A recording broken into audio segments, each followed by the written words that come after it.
Greetings, gamers, and welcome to the 19th live stream from the Misfit Gamer Studios. I'm your host, Vortex, and this is D&D Discussions. Today, we are going to continue on my look back of the 5e Discord that I ran a couple years back. We've gotten pretty far so far, but this should be the last time. This should be the last stream, so part 5 should be the last one to finally get everything taken care of. And then next week, we'll be going through the DM questions and just talking a little bit more about my perspective on answering questions as a DM for players. And just how I approach it, how I try to disseminate information when I'm trying to either be as detailed as I want, or as I can be, or when I'm trying to give them enough information to kind of push them in the right direction. So that'll be, I think, a really fun topic, and I really want to save that for a single stream. But today, we are going to finish up with the activities. So let me just adjust my camera here. I'm sitting today, so my camera's a little off. Let's see. That's a little better. Okay. Let's go there.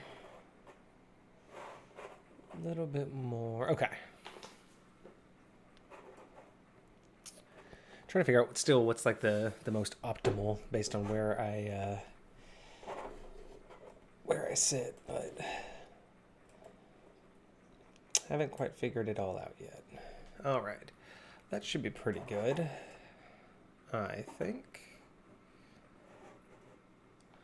All right. I really got to make sure that I always turn off this autofocus option, which is kind of irritating that it doesn't save that setting. I really have to get a better setup, but it is, for right now, the best I got. All right. That looks a little bit better. Yeah, it's not really that dirty back there. I'm not really that worried about it. Okay, so moving on. Here we go. So we are going to continue on with looking back on the activities that I had designed for my players. So going back to last week's stream, we discuss the aspect of development time and what that was for, which is basically an additional aspect that the players could earn outside of XP for them to develop their characters in different ways. And that's what we're going through now, is all of the different ways that they were able to use that time. And we also went over the Mass Hall, which was, again, this whole area was primarily designed for the players to be able to still play the game without the entire party around. So let's say if there's only 1 or 2 people online and they still wanted to do something, this was an opportunity for them to do that without the rest of the party. And it was also an opportunity for them to game even without me.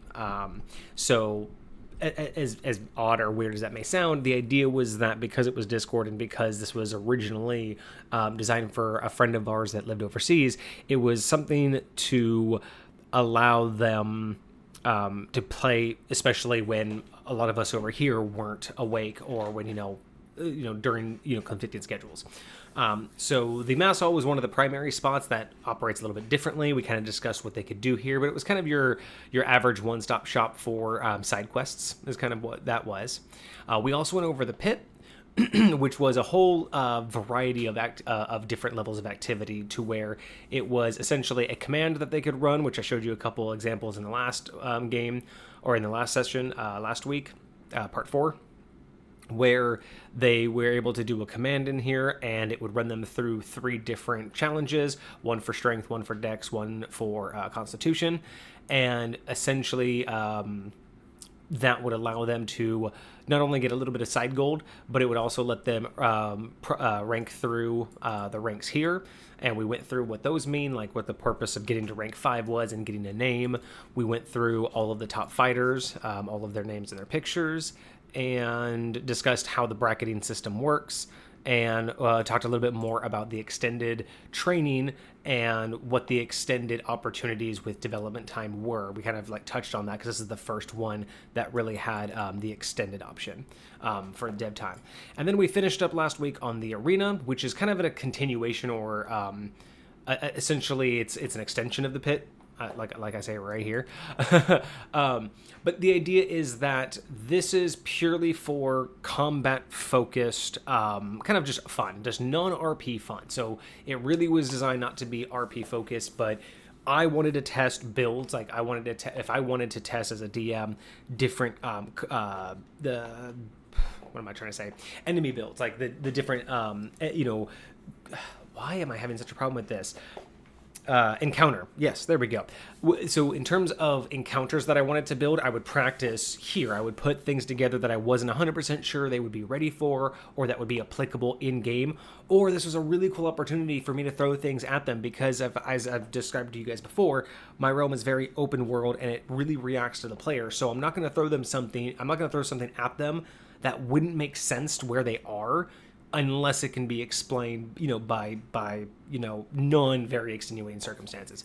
So this was a kind of a way for me to be able to pull a lot of those cool ideas that I wanted and throw them at the party without having to justify a lot of why they ran into this in the middle of the forest or why they ran into this in an abandoned dungeon.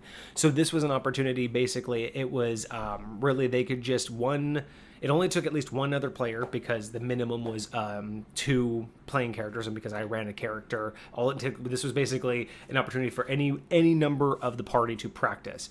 And I encourage them to do it together, not only because it does gain them a little bit of XP, but it's not enough like you would normally get outside normal combat, but with this development and with all of the stuff that they got to do here, they got to really practice working with each other. So every time they would level up or get new feats, this was a place that they would be able to come together and build those relationships and build those like encounter opportunities where they would learn how to use each other's abilities and weapons, more in tandem instead of just waiting for their waiting for their turn and just focusing on what they could do. They got to practice just like I did. And then I also got to test a lot of the reason why or one of the things I always really liked about this too is not just testing odd stuff, not just testing things that I think are too powerful or too weird for the campaign, but raise the desk up a little bit.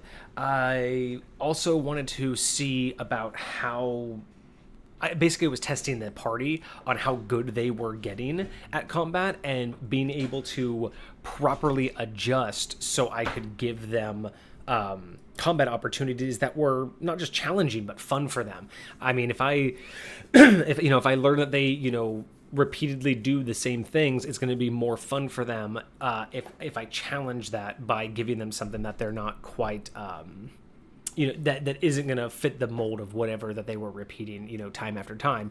And it's the idea of challenging them to use all of their feats and all of their abilities and all of their weapons. So I kind of encourage this as for any DM who wants to either have a reason to throw new things at your players, have an arena option, whether it is in a city or whether like this it's built into their main game, but having the opportunity to just really be able to throw anything at them without having to justify it. Again, with the pit, it was really nice because that was more focused on the internal society, the actual settlement and the orcs there. That was kind of the clan's idea.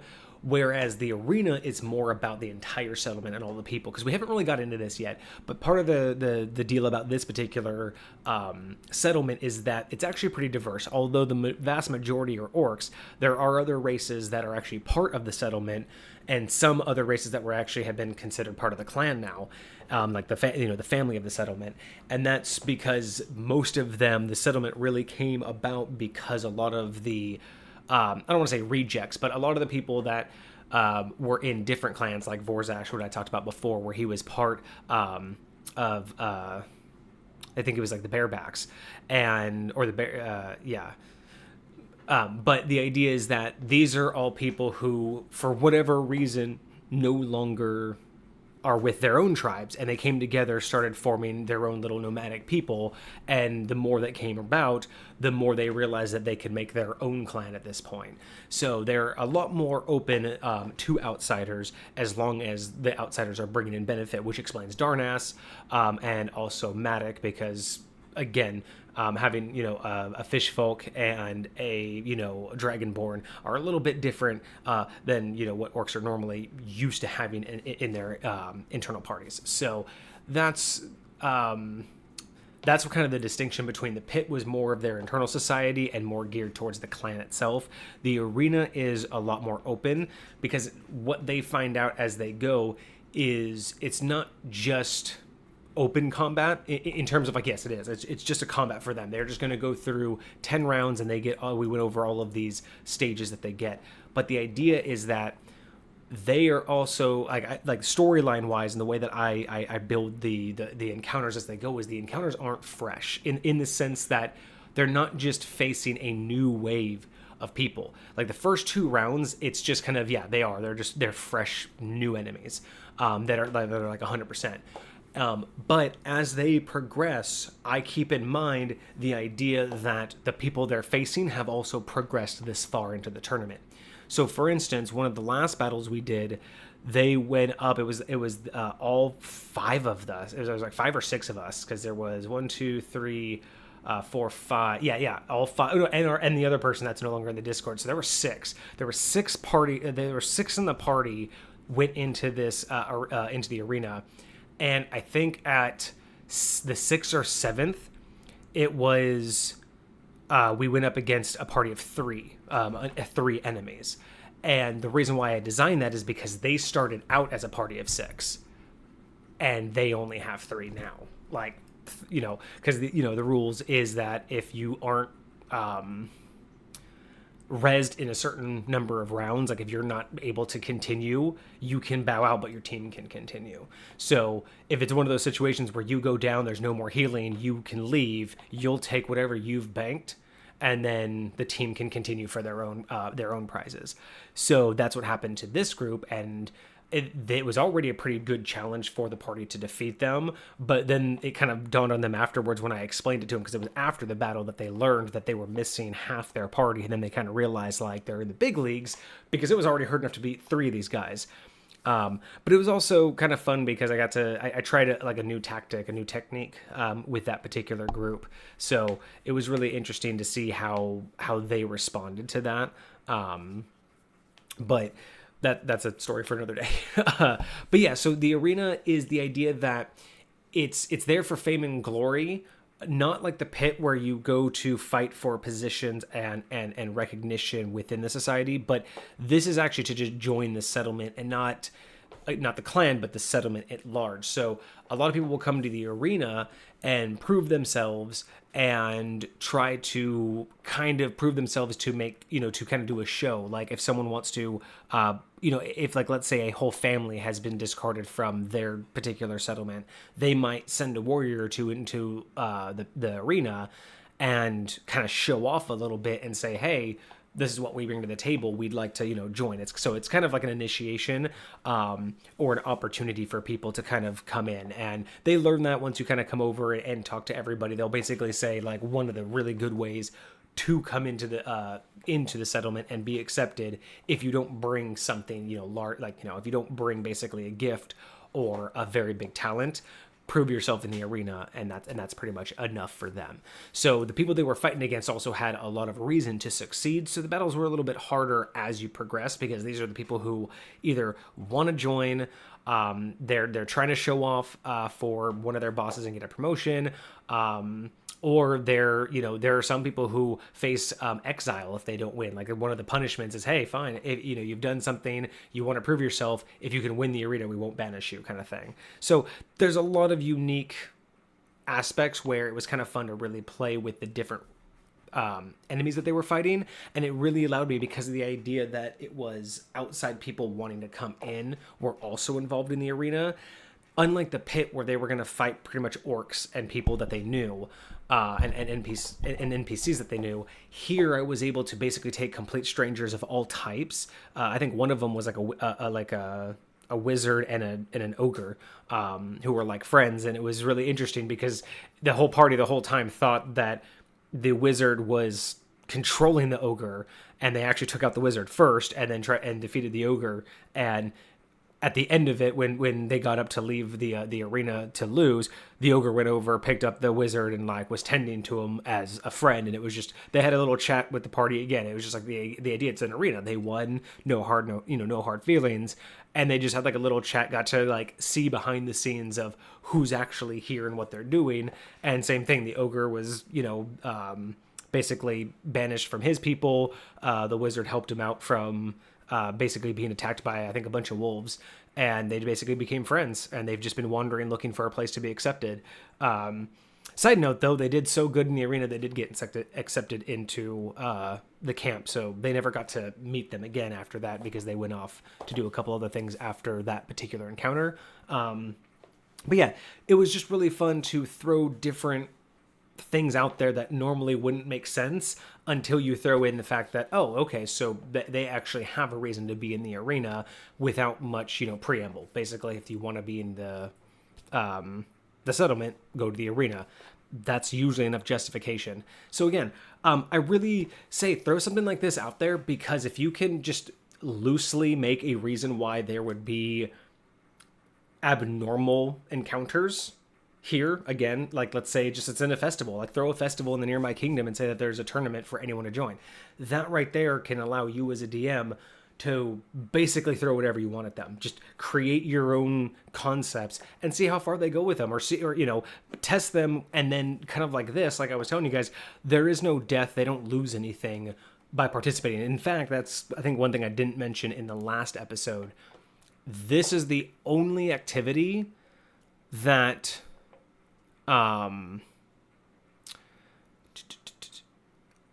let's see. I think I made this to where this is the only activity that doesn't cost anything. So it doesn't cost development time to do the arena, and you don't lose anything by failing. So no matter what, this was like one of the safest places, which is why I really doled down the XP. I think essentially what I had was a base, regardless of what I threw at them, it was a baseline XP. It was a baseline XP for every round. So like round one, I think it might have just been 100 per round. So it's like 100, 200, 300, something like that. Because I didn't want them going here to mass level up, but they could go here to say if they were like on the cusp of a level up, they can go here to like, push it. And then the end prizes, if they were able to get through all of them, I had some really fantastic treasure tables that they would roll on, like just uber shit. And the idea was that this was in like the settlement vault. That's just, the high end stuff. So the idea is if you're already part of the settlement, you get this gift. And if you're not, you get accepted. So they were trying to go for the treasures. And I think I had at one point, I think it's either level 8 or 9. Because 10, you get the treasure table. I think if you get to level 8 or 9, the party gets like a 1d4 roll, and I think I had them be able to pull that many cards from the deck of many if they so chose. I think at the time, I think I just granted everybody a single pull, but the idea was supposed to be that it was kind of like you've earned a favor, so you can go get a free pull of that. But I don't know if that was that reason or if there was another reason why they got that. My memory's a little fuzzy on the details. I just remember that there was a treasure table at the end, and for some reason before they got to the end, they got a deck of mini pulls. So not exactly sure why. But yeah, so that's why the arena was a lot of fun, and I really do encourage the idea of an arena, because it allows for everyone to be creative without without a lot of risk. You don't have to worry about, not progressing. You're not going to die here. It's a tournament. You're just meant to, you can even say that like nothing is lethal here. Which really just justifies it. I mean, you're in a tournament, you're still doing damage to people, but the idea is that your 0 hit points aren't the final blow. Your 0 hit points is basically I'm tapping out, I can't continue. So either way, you just basically say that it's not going to hurt you to do this, but, cost a fee to get in or something. And then just have fun with it, because, yeah, it can be a lot of fun when you just throw things that they're not supposed to or normally wouldn't run into in the campaign that especially if you've already made the campaign and you had to take encounters out. If you give them the option to do this, that's where you can kind of bonus them in. But I digress. I've already tangented a little bit too much on this. So let's get to the next activity. So we've gone through all of those. Again, this is the only activity that didn't cost anything, didn't cost dev time, didn't cost gold. They just get to enter it. But let's continue. Excuse me. To the shrine. All right. So, excuse me. So let's go with the shrine, the orc place of worship. In this society, the general belief is polytheistic, and as such, many gods exist to protect and control the world. The shrine was built by your ancestors to provide a place where all would be welcome, to worship each and every god in their full glory, as well as provide an offering of stay for any gods who ventured into the mortal plane. As such, the shrine is the nicest structure in the settlement. Now, little misnomer, as I was typing this up, I was trying to, this is the nomadic settlement, so the shrine is technically not in the settlement. But there are multiple shrines nearby right now. Storyline wise, they happen to be nearby one of the more nicer ruined shrines. So this was way back in essentially Zenith's time when this shrine was built, and when the power, the exchange of power happened to the current god. I think we went over that in in one of the previous episodes walking through this. But when the power struggle happened, this shrine was basically essentially taken over, and in over time, it was changed, and now it's in ruins, but it still holds features. We'll get to the picture in a second, but it holds features of multiple of the gods. So this is the one that they're next to. I say it's inside the settlement, but again, that was just... I don't proofread a lot. I write things when they sound good, and then I kind of move on, and then I fill in the details later. So that just, I don't think anyone really I don't think that ever came up, but I'm rereading it now and realizing that was technically not true, because once you see it, you'll understand. Let's see. So divine blessings. Spending 1 week in the shrine and tending to its needs is an easy way to gain favor from the gods. For a divine blessing, roll 1d20 and consult the table. So this is 1 week of development time. They go spend it with the shrine. They roll a 1 through 10. There's no effect. Happens. Just, it's not necessarily in their favor. If they roll, technically it's a 50-50 chance for something to happen. If they roll an 11 to 14, plus or minus 1 to roll. 11 through 14, plus minus 1 to roll. Oh, gotcha. Okay, so divine...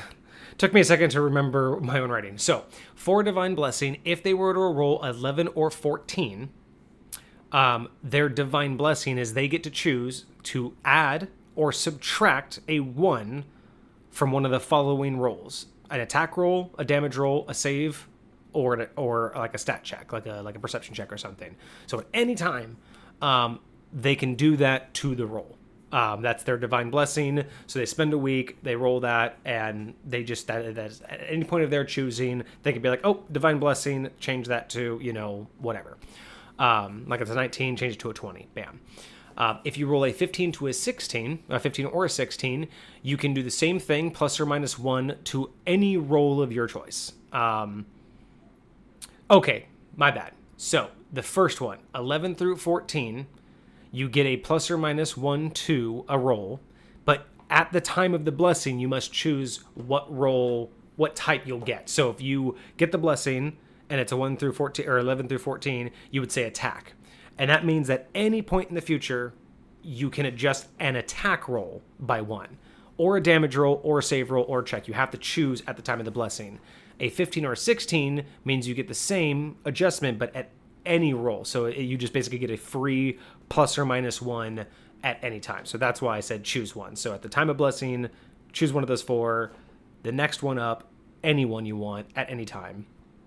If you roll a 17, you can re-roll any percentile roll of choice. So if you roll percentiles and you don't like it, you can use that divine blessing that you got and re-roll those percentiles.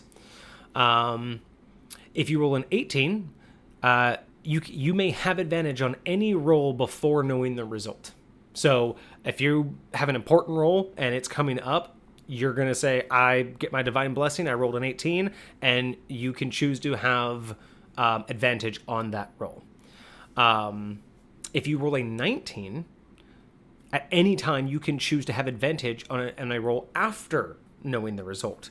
A little bit different, but the idea is that if you roll something and you're not really happy with it, you get a chance to roll again and you still get the higher of the two. So even if the next roll is worse, you don't have to worry. So it's not full re-roll, but it's a little bit interesting.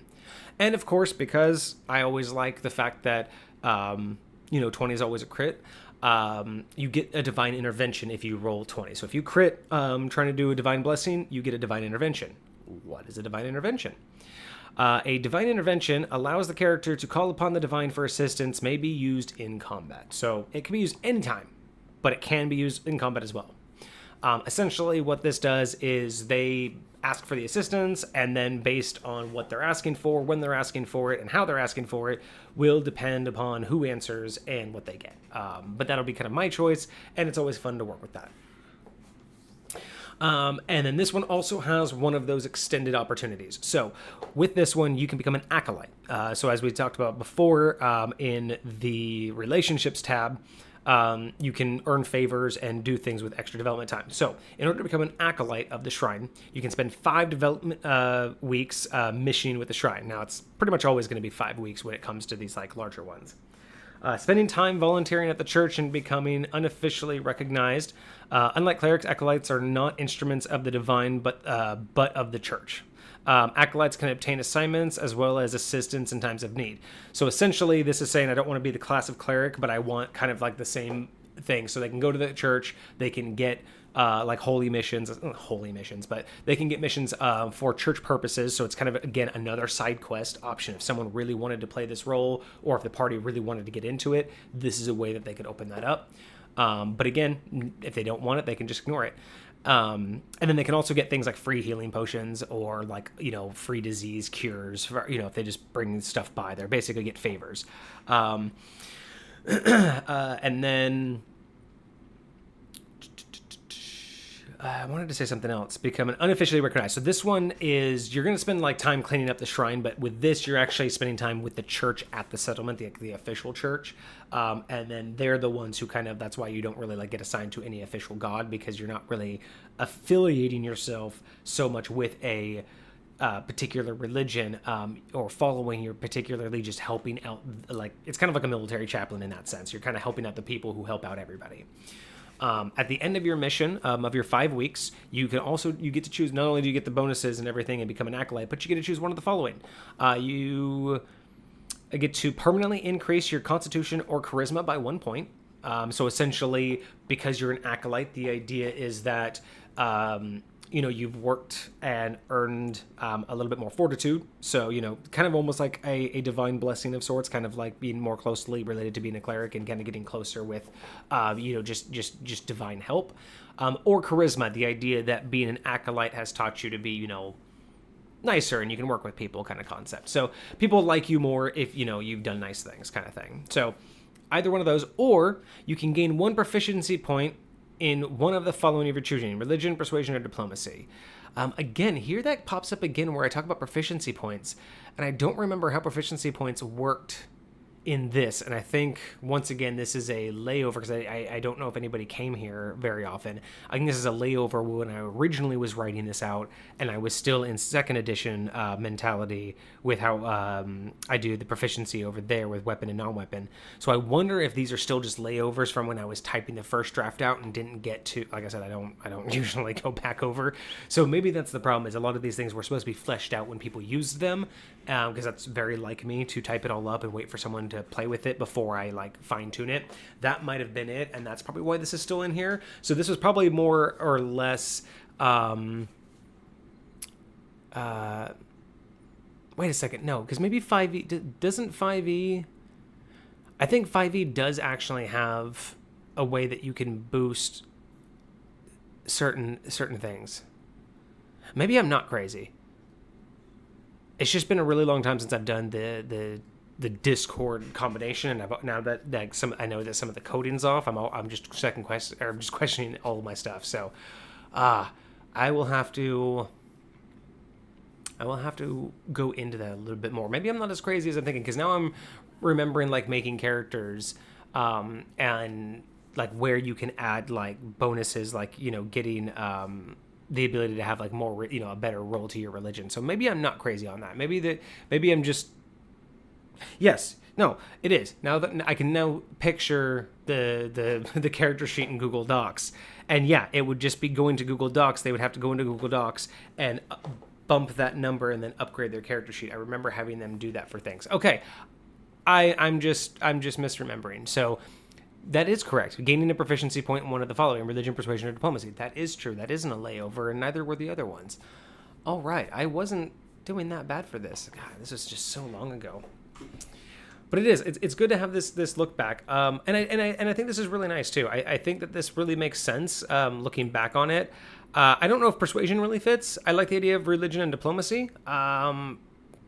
Persuasion, I think that was kind of supposed to go along with charisma. So I nowadays I may change that, but at the same time, persuasion, maybe I would add deception. I mean, it is supposed to be for multiple gods, so that could have also been the reason why.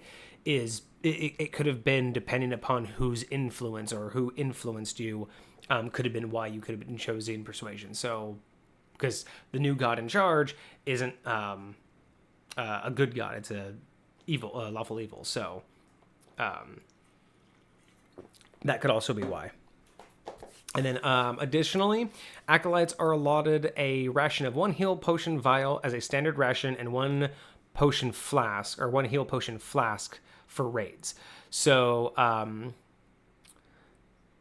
the idea is that if they get assigned to a raid, so if the party gets assigned a raid side quest, or ask for one, they can come here and be like, hey, I'm going out on a raid, and they can get a heal potion flask, so as a standard ration, just at any point they can come in and say, hey, I need a refill of my heal potion, and they'll refill the vial. And the heal potion vial, I don't know why I wrote it heal potion vial when I should have said vial of heal. I wonder if I wrote this before I wrote this. Yeah, I think that was on the 19th. I must have revamped this when I typed it up and forgot to change that. So normal ration, they always get a vial of heal. So they're going to get a 1d4. And then if they go on a raid, they're going to get a flask. And a flask of heal is a 1d6 plus 2. So that's what they get for a raid for free as long as they're going out. And then this is what they get, basically just re-up whenever they want. So yeah, that's one of the bonuses of the Acolyte. And then here are the clerical services that you can get. So just by coming into the church at any point, any of the characters were able to do this. So it's kind of an idea of, again, prepping for going out and campaigning, or if they come back with something. So they can buy any of the types of healing. And then basically, so you have the vial of heal, which is 1d4, flask of heal. I can't remember. I think I just went up from sizes, just like trying to think of like what D&D had, and then I just thought of different sizes. But yeah, you got the vial 1d4, you have a flask as a 1d6 plus 2, you have a potion of heal, which is a 2d4 plus 2, a bottle of heal as a 1d8 plus 4. So you can see here, so 1d4, 1d6 plus 2, essentially a 1d8 plus 2, 1d8 plus 4. A healing elixir is a 1d10 plus 6. A greater healing, or a vial of greater healing, would be a 44 plus 14, or plus 14 plus 4.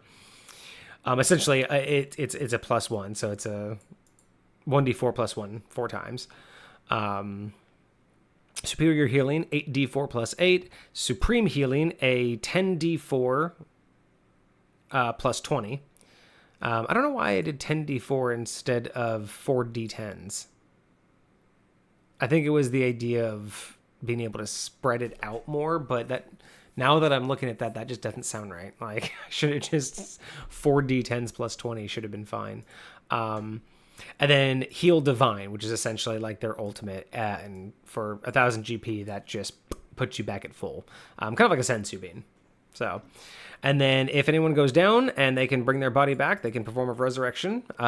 These prices, now that I'm looking back on it, probably have to get shifted quite a bit. This was early game, but I think I need to add zeros to all of that. Like for the party to be the way that they were gaming and how they were getting stuff. Yeah, I think adding zeros to all of those would probably be just fine. I don't think it would hurt the party. I mean, adding 2 zeros and they probably wouldn't even flinch. Well, 1 0 they probably wouldn't flinch. Adding 2 zeros and they might be concerned, but that's fine.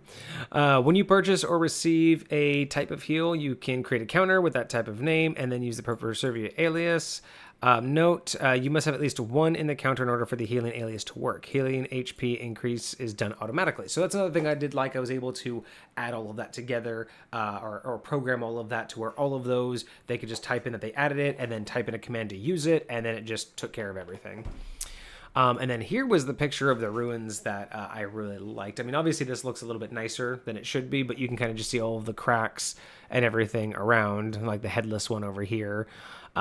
So the idea that the reason why I wanted this one is because it looked perfect for this figure right here, which is the current god of the realm.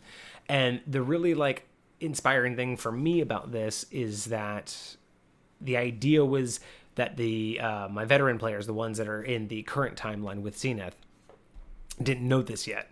So this was kind of the big reveal when they came here, and I got to do like the big reveal about that not basically being a Shrine of Zenith, which was a big deal. And then they got to figure out a little bit more about the lore and the current status of things. So this is the ruins that are one of the nicer set of ruins that are around the general area, and this particular nomadic tribe tends to try to stay around them, just, you know, for religious purposes. And then you have Torlok, the shrine's high priest. I just loved this shaman picture, so I loved what that looked like, and again, looked different enough from the others to kind of, again, go with that motif that they all came from different places. And then looks like Noel spent a week. Okay, so cool. So someone did try to do the divine blessing. It looks like I did. So I spent one of my development weeks tending to the shrine and its needs, seeking guidance for his tasks ahead, and I also donated 50 GP. And then I rolled an 11. So that is being able to add or subtract a +1 to my roll, and I chose +1 to check. So at any point in the future from that point, I was able to add a 1 or subtract a 1 from any check I needed to do. And then Darnaz visits the shrine, pays his respects to his high priest. While there, he picks up 3 heal flasks and donates the appropriate amount to the temple. And then he writes it all out, visits the shrine, spends some more time speaking to his acolytes, listening to their stories. After swapping a couple tales, he picks up a few heal items and donates them. So this was a couple days apart. So he was able to actually write it out this time for me. I appreciate that. And then also, Shaddai also came in, paying their respects. So again, a little bit of RP. It was really fun to be able to just read these and see that. So only one person went for a divine blessing, but it is a week of dev time, so it's a lot. But yeah, I think the only thing is like, yeah, he was able to pick up like 3 flasks. Like that was pretty cheap, and 1d6 for like, yeah, that's pretty cheap. I should definitely be adding zeros to all of those. But let us continue. Let's go to the healer, one of my favorite NPCs that I made. So the healer is another option outside of the church, because the church can do like heal flasks and everything, but they don't really like heal up. I think eventually I had the idea that they would be able to cure, or maybe she does it, so we'll get into that. So the healer.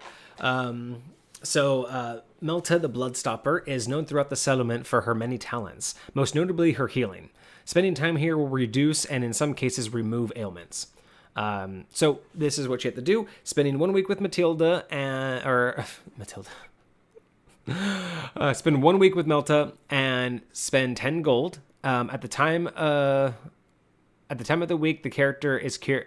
At the end of the week, jeez, I need to slow down. At the end of the week, the character is cured of any long-term physical injuries or ailments. This includes broken limbs, internal damage, diseases, etc.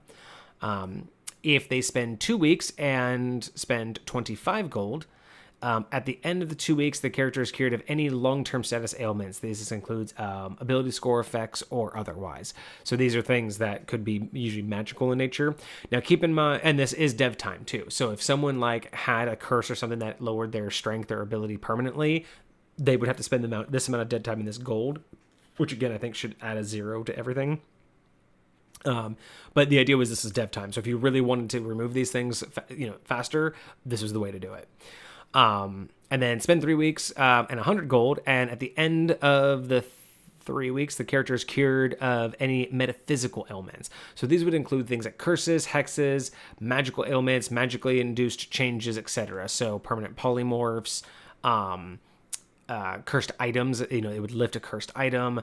If they had any kind of hexes or actual, magical ailments, things that you can kind of be creative with. And then 4 weeks and 500 gold at the end of the character is cured of all ailments and may choose to undo any one major permanent effect. So this would include regrowing a limb, any kind of soul damage, mental scarring, or otherwise. So these are other additional things that could happen that I like to throw into the mix to kind of give character development, depending on how crazy things get. But it also is an opportunity for internal character development, especially if characters get creative with what they think permanent damage is. So this one is the idea of any and all. So if you think about beforehand, if they spend 3 weeks here to get cured of a curse, that won't necessarily I guess it really would also cure anything below it. So if you come in here for 3 weeks to get cured of a curse, I think you'll I think everything would cure the 1 week. So any long-term physical ailments will probably be cured, but things like an ability score effect wouldn't be cured if you came in for a curse lift. Like it would be a different set of recovery. So that's where spending the 4 weeks here would just cure everything, period. And then give you that boost of being able to, cure anything permanently that ever happened. And that would include anything from backstory or through gaming. So the idea was that could just be really a nice tie-in or a hook for any of the players to be able to tie in for their characters. And then this one also has an extended development. So with the apprenticeship, you can spend 5 weeks of development time, and spending 5 weeks here learning the ways of the healer and becoming her apprentice. At the end of your training, you can permanently choose to increase your wisdom or constitution by 1 point, or gain 1 proficiency in any of the following: healing, herbalism, winemaking, or health cooking. Health cooking, is that a thing? Health cooking? Weird.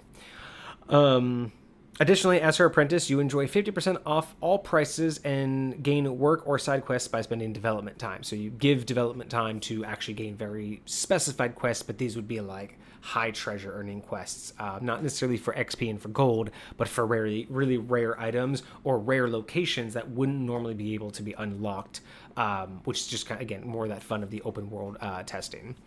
And then you can also become her assistant. This was one of the few that I developed this far out.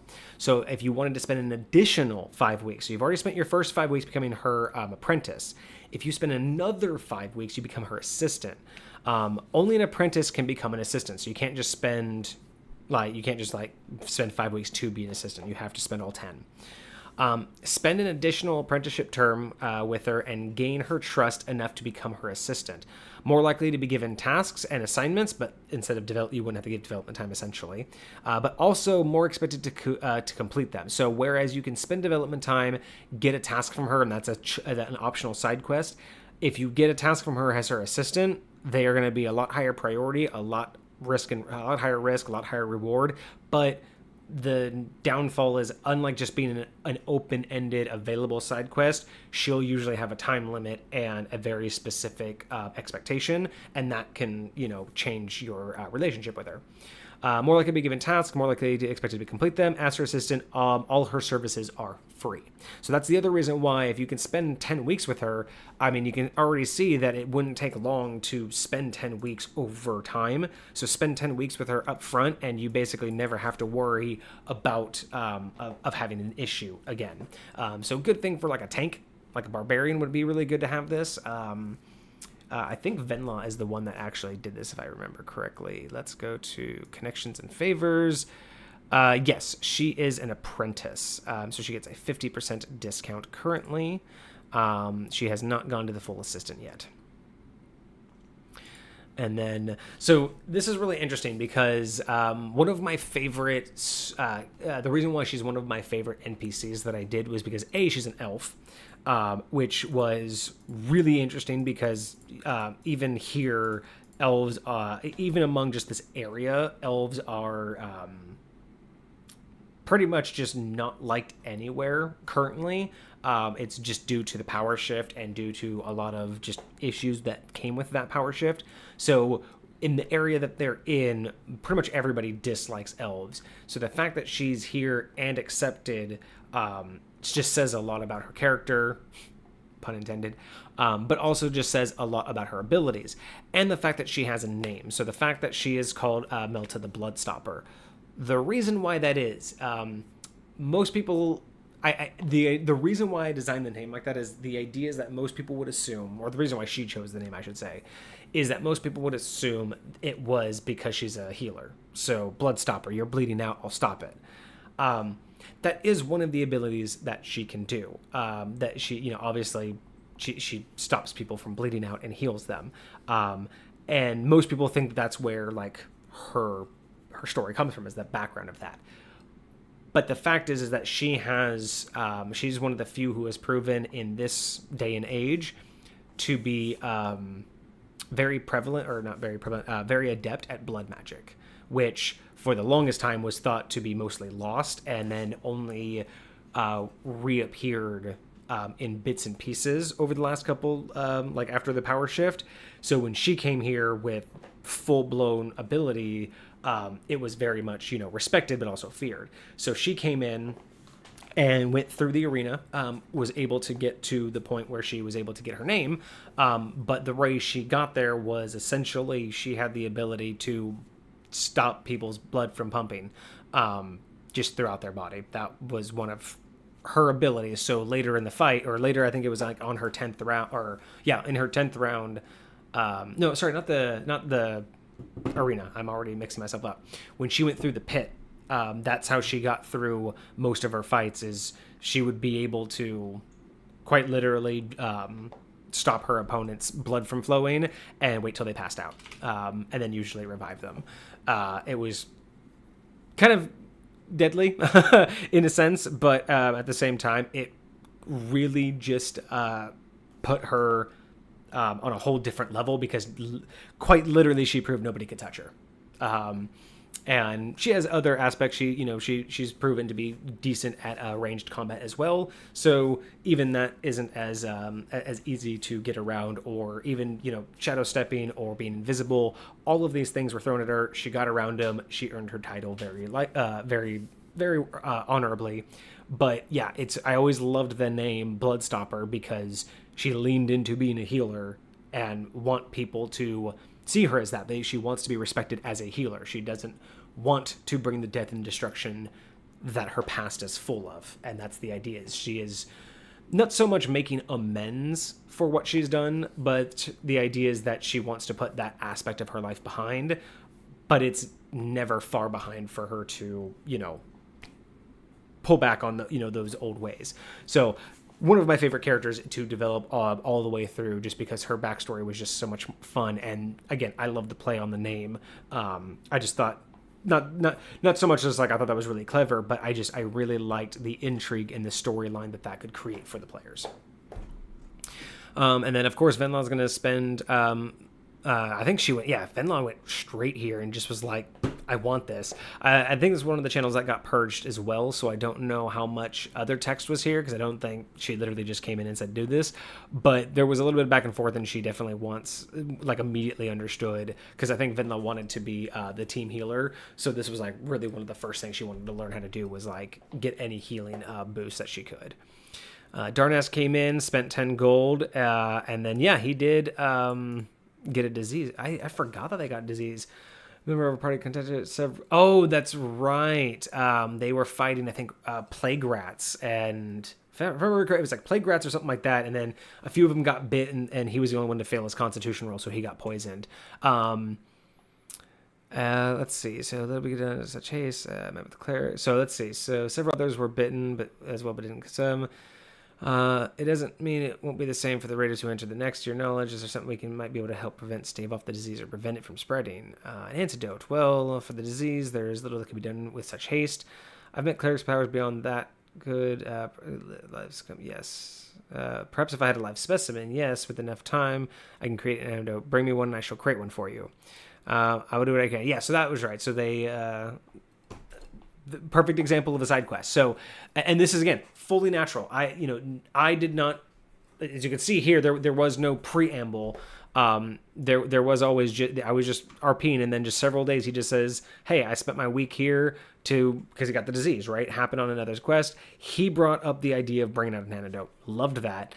And I rolled with it. So it was the idea of, oh, well, I'm going to need a live specimen. Bring me that. And boom, now you have a side quest. Now you have a whole reason to go back out to wherever it is they were to go get a live specimen. And they don't need to. It's just something that they want to add. But if he does, and they can bring it, I would have written, the idea was that I was going to write it in that once she was able to create it, she would make enough to send scouts out to go look, and then she would, as long as none of them got hurt, they would give enough antidotes to raiders to then go retrieve more, so she can make more antidotes, and the cycle would continue, and they would basically go farm them as long as they could and have antidotes, and then she'd probably turn around and make this disease a poison. More refined into an actual, like, instead of a disease that would take a while, she was intending to refine it into a poison as long as she knew that she could make a strong enough antidote. And that's just the cycle that I think of when I present these items. So when I said, hey, go get me an antidote, I was already trying to think, well, it's not just for an antidote, just for this. What would the settlement need? So she's going to turn it into an antidote so she can farm more to make more antidotes. So then hopefully make a poison that she can make a stronger enough antidote for, and then they can use that in their raids. So yeah, things that I think about and like to do with D&D. And then let's see, Venla came back in. She hates spiders. Most likely, I think this was, I wrote this into her backstory because of the, of her past with Drow. And so the idea of spiders just creeps her out. Let's see. And then bunch of RP. Oh yeah. Oh, this is interesting. So I forgot, Venla had wrote this up. This was a Kage's character. He wrote this program up because he really got into this bubbly character, that Venla was. So he created this whole thing where he's able to go and hug people just awkwardly. And I love this little gif right here of just I'm gonna hug you awkwardly, excuse me. So this was totally written up by Kage. So Venla Roxy goes to hug, and then he could assume a target. You are friendly beyond words. Instead of attacking, you hug your opponents who might be warmed by your spirit. As an action, hug a single target. This uses the grapple check with advantage. The creature hugged has to succeed on a wisdom saving throw or gain one of the following effects. Charmed. You are charmed by the person hugging you. Startled. You were startled by the sudden intimacy by someone you didn't expect. You have disadvantage on all attacks and saving throws. Confused. This is not something you expected to happen, and you don't know what to do. All attacks are made at advantage against you, and you lose one turn. The creature being hugged has to succeed a wisdom saving throw and then escape being grappled in the same round to break free. If the creature doesn't break free for 2d6 rounds, it must succeed on a wisdom saving throw or become bonded to the hugger, refusing to attack their hugger unless they're either attacked or are chaotic evil. If the creature succeeds, it must make a wisdom saving throw each round until it breaks free. So I rolled. She is confused. She is confused. Oh, that was so much fun. Still confused. Oh, that was so much fun. Oh, yeah, I really enjoyed the RP on the text level. Yes, it was a little bit slower, but it gave a lot more depth, more time for people to respond. And I think it just made for more times where you can get into the moment instead of having to feel like you have to rush and answer because you're playing right here, right now. So that was the healer, one of my favorite NPCs. Moving on, let's go to the scholar. So the scholar, Quinn Televere, the Knowing, has been. Wait, does he have a name?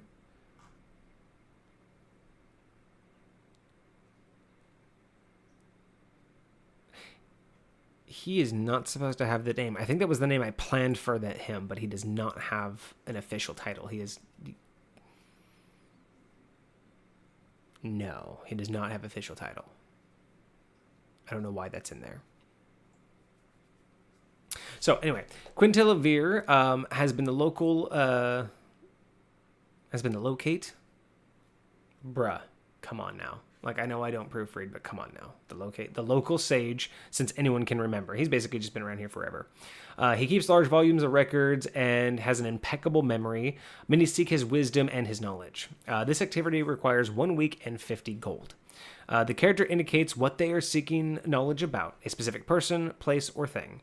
The character may also inquire about general knowledge in hopes to learn good random pieces of information. So again, this was an opportunity to not so much get side quests, but this was a way to unlock locations or knowledge that you normally wouldn't be able to when you were normally gaming. So just, again, open world concept, always keeping things not necessarily behind closed doors. Well, actually, that's probably a good example. It's always keeping something interesting behind a closed door because it presents you to want to look at it.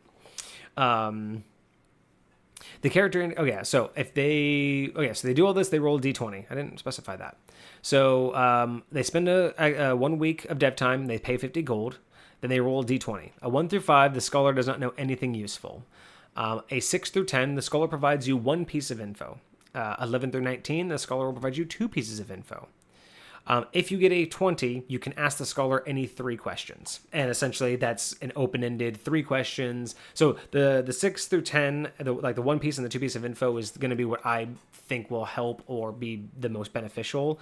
The 20 is basically ask 3 questions, and he'll pretty much answer them openly. It's just going to be a free-for-all. To work with the scholar, make an intelligence check. You may add a +1 modifier for every additional 100 GP you provided to the scholar after the initial purchase to a maximum of +5. So the idea is here, it's up to a +5. So for every 100 gold you spend, which again I would up by at least a 0. The idea is you spend that gold and then you get to add that number. You get up to a +5 on your roll. So if you roll a 5, you'll at least get a 10 and get 1 piece of info, kind of thing. And additional services. So you can, if you get a scroll and you don't know what it is, you can identify the scroll. If it's something magical, you can identify the type of magic it is. And if it's an artifact, he'll be able to identify the magic on the artifact. And then used for identifying types of magic emanating from things like magical auras or things like that. And then he also has an extended. So extended research, 5 weeks of development time as always. Spending 5 weeks with the scholar dictates, 5 weeks with the scholar, dedicating your time to study and research. At the end of your training, you may choose to A, permanently increase intelligence by 1 point. B, gain 1 proficiency in a single known skill. So any skill that you currently have, you can just bump it by 1. Or C, gain 1 proficiency to learn a new skill. So bump any known skill by 1 or tack on a new skill. Additionally, every time you do an extended training, you have a stacking 10% chance to have an epiphany. So this was something I added in just because every time, again, I want to entice players to want to do this. And this was an opportunity to where, again, the first time you do your extended research, so the first time you get 10% chance, the next time 20%, then 30%. And an epiphany is essentially something that is character driven. So like I've told you guys before, I really like having characters have their own autonomy and have their own agendas. So this would be in a way for them to have an epiphany either about the main plot line of this or a story arc, or their own personal story arc. Essentially, it's something that'll either help them and move them along, or inspire them to go do something else that is going to be very, very rewarding, or it could help with a problem that they're having, or it could just be something that they've wanted to know about, like their like about something. It's just it's going to be something that makes sense at the time, and it's just kind of there to have them strive for that and want to try and to get it. We've already talked about Quinn before. We've seen his picture before. And I don't think, we haven't really done a whole lot. But let's see. So I spent 1 week learning about dwarven design, specifically statues and placements of them, looking for any info why 4 statues would be there. Okay, so when we were in one of the dungeons, we came into a room and there were 4 dwarven statues. And we weren't really sure how or why they were placed. So I came here saying, hey, was that like a puzzle? Essentially, out of game, it's kind of like, hey, is that a puzzle, or is that something that we need to know? But in game, it's one of those, hey, what, this doesn't make any sense. They didn't lead anywhere. They don't signify, like, it was in like a corridor, so it was like a T crossing where you can go in any door. But then there were statues in there, so it was like, what was the purpose? They were all in the corners. So he came in here to see what was up, and then he rolled. I rolled a 1. I didn't get any information. That's it. So Shaddai came along and wanted to spend 1 week, and she also wanted to see if we could work about the statues, and but also about the disease and the rats that they encountered. So she spent her 1 week. Oh no, I didn't roll a 1. I rolled a 10. So 1 piece of info gained, and then she rolled an 11. 1 piece of info gained. Since I got the 1 piece of info, can I choose which of the 2 she listed initially? So she was like, because I listed 2 things, can I choose? I said, yes, you may choose which one you get the info on. And then to Noelle's question. So again, I answered my own questions, even though I am Noelle. I actually have a different Discord account that I would log into, just so I could play it on my Discord and in game. So I think I logged in through my browser on Noelle, and then my Discord was always the DM, so I had better access.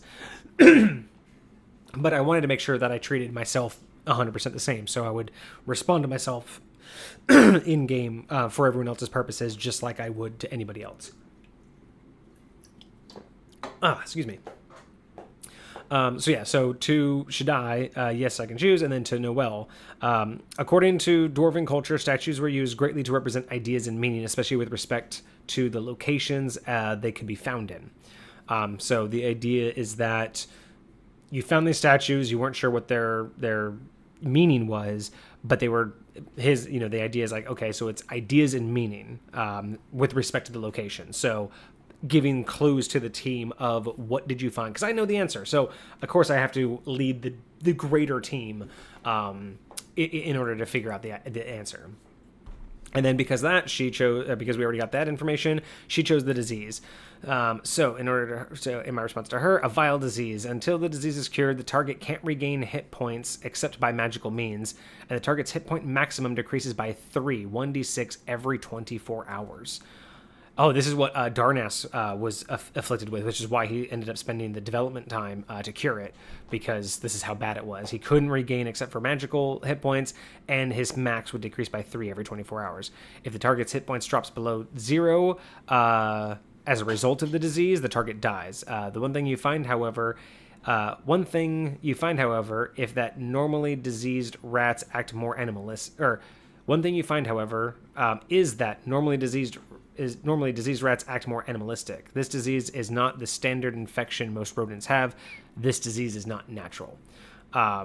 So it's just kind of saying that the reason for that is what's at the end of the dungeon that we were trailing in. So with that, I think she took that information, told Darnas, and then he decided to go to the healer, because that was the only option. Which again, fun for the development time. It's another reason why you don't want to blow it, because sometimes having a week or 2 in the backup to go to the healer is a good idea. So it was another fun little way for, again, them to do all of this with or without me, but be able to develop their character in many different ways. Let us move on. Oh, we're making good time here. We might actually finish all of this today. Let's move on to the workshop. So the workshop.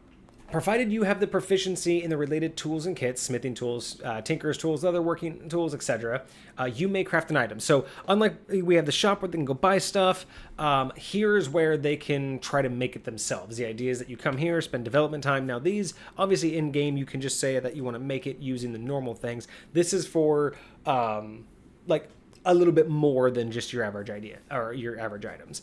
So if you do not have a proficiency with the tools needed, a roll is required with disadvantage.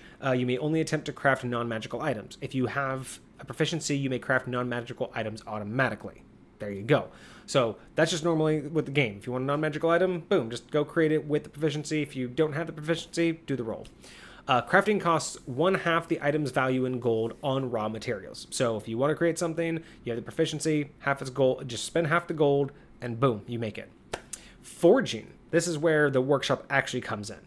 So in lieu of spending gold, some skills and some skills and kits, such as herbalism, can attempt to go foraging for their ingredients instead of paying for the material costs. So this isn't the full workshop, this is another aspect of it. So foraging costs a minimum of 1 development day up to a maximum of 10. The roll for foraging is as follows. Roll percentiles. You will need to roll under your percentile chance. For every dev day spent, you get a stacking 10% chance to find your materials. So if you spend 1 dev day, you get a 10% chance, which means you have to roll 0 to 10. If you spend 2, you get 20. 3, 30, up to what I say, a maximum of 10, which basically means if you spend all 10, you're going to find something. And then success. So 1 to 4 days spent, items worth of ingredients. Okay, so if you succeed the percentile roll and you spent 1 to 4 days and you succeeded, you will get 1d4 minus 1, so but with a minimum of 1 ingredients that you're looking for. And then you can see here 5 through 6 days is a full 1d4. 7 to 8 days you get a 1d4 plus 1. 9 days 1d6, and 10 days 1d6 plus the number of items worth of ingredients. So where the number is equal to every 10% chance away from 100 you rolled. So if you rolled 90, you get a plus 1. If you rolled 70, so the idea is that if you spend 10 days, but then you roll a maximum of plus 8, so all the way down to 20%. You basically just increased your chances of finding something and exactly what you needed. So it's another real way to also retie in the percentile roll back into this. It's not just a pass-fail, but again, if you spend all 10 days, because it's 100% chance, this is really where it shines on, okay, but how good is that chance? Because if you roll 100 in 100% chance, well, yeah, you found something. But if you roll, 20% out of 100% chance to find something, the idea is that now you're rolling in a shorter window to find more valuable items. So example below, common items like this do not require development time if you have the proficiency or related kits. So like I said, the workshop was more for things that you normally wouldn't do or to roll for foraging. But like things like herbalism kit, antitoxins, and potions of healing, if you have the stuff to make it, just make it. Again, it only just costs, and if you don't have the items, it's half the cost of the raw materials. So you can do things like metal armors and weapons, leather armor and boots, portable ram, bust and marble figures, 20 arrows, artistic carvings, things like that. If your skill or kit allows potions, this is how you would do it. So you can make vials of heal, 1d4, if you're level 1. If you're level 2, if you're level 3, and level 10, or level 5 and level 10. Magical items can be crafted as well. Magical items can be crafted, but require additional magical components on top of the 1/2 value of materials. Use the chart below for crafting item and additional cost for crafting. So this is where development time comes in for the workshop. Unlike before where we said that, all the normal items don't have to cost anything except for the half gold cost, this is where the workshop actually happens. So if you want to create a common item, and you'll have to, this was going to be a lot more role play based. This is probably less than it should be in terms of its write out. The idea was that obviously they have to have a certain prerequisites in order to do this. Not anybody can just make magical items, but with the prerequisites met. For one to make a common magical item, 1 week and 50 gold, which again, all of these need a 0. Well, I guess 50, maybe that was just 100 gold. An uncommon magical item, 2 weeks and 200 gold. A rare item, 10 weeks and 2,000 gold. Very rare, 25 and 20,000. And a legendary, 50 weeks and 100,000 gold. Those are probably not the right numbers, but the weeks are also important because this shows off one of those things where I don't know if we're going to get into an example, but there are certain things you're allowed to do where you can break out your development time. So let's say I only have 2 weeks of development time and I want to make a rare item and spend 10 weeks. Sometimes you can say, I want to spend 2 of my 3 development weeks on this and then come back to it later. And the idea is that because not all those weeks are meant making the items, some are looking for the items, some are waiting for the items to be, maybe you have a gem, but you need to be cut, or you needed to go do this, or you need to wait for the raiding party to come back, or you need the farmers to wait to grow something. So the idea that you could put certain things had to be done all at once, like the heal. You can't parse out your healing. You had to be there, so you have to have the development time to go use the healer. But for something like this, for 10 weeks, you would be able to say, I'm going to put a 1 week in now, go on a couple campaigns, earn some dev time, and then go, okay, I'm going to put 2 more weeks and then work towards your total time. So this is why 50 weeks, you didn't have to have 50 weeks backed up the whole time, but you could be working towards it over time. And then we have Keltor, the workshop owner. Thought that was a really nice picture. And then let's see here. So Venla comes in, tries to make some healing. More RP. Noelle wants to craft a sandals of spider climbing. It's an uncommon, and I spent the time, so I crafted it.